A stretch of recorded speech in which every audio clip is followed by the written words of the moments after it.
The reason some Christians produce 30, 60, and 100-fold fruit has nothing to do with effort and everything to do with healed identity. In the parable of the sower in Matthew 13, Jesus says a farmer scatters seed and it lands on four kinds of ground.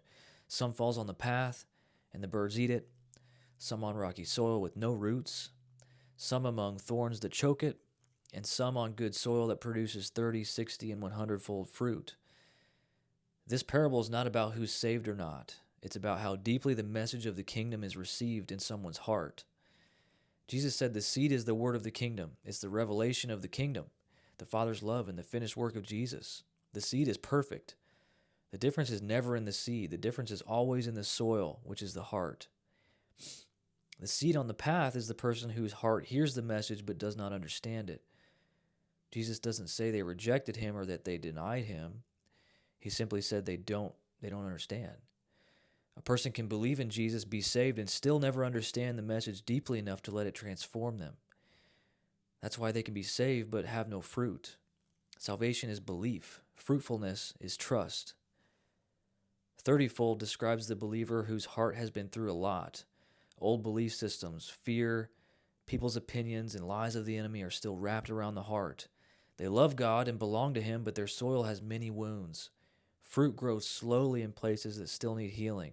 But the good news is that the Father can pierce right through everything wrapped around that heart and permeate it with his truth and heal it whenever he knows that heart is ready. 60-fold is the believer whose heart is being restored. Lies are being uprooted. Fear loses its grip. Trust in the Father begins to form. As this soil softens, fruit multiplies, not through striving, but through his healing love and truth. 100-fold is simply a heart that has become whole, a heart that knows it's loved and safe, a heart that rests instead of strives.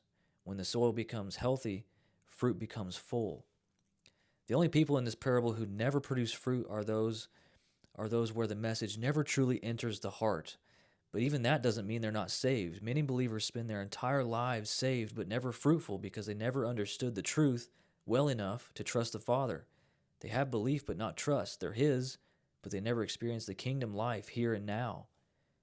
And the beautiful part is that even the path can become soil. Even the hardest places in a person can soften. Even the believer who has lived fruitless for years can awaken to the love of the Father and finally begin to grow. The Father never stops tending to the soil of the garden of the heart. You're not defined by the fruit you see today. You are defined by the seed inside of you, and that seed is perfect. As the Father heals your soil, the fruit will come. It can't do anything else.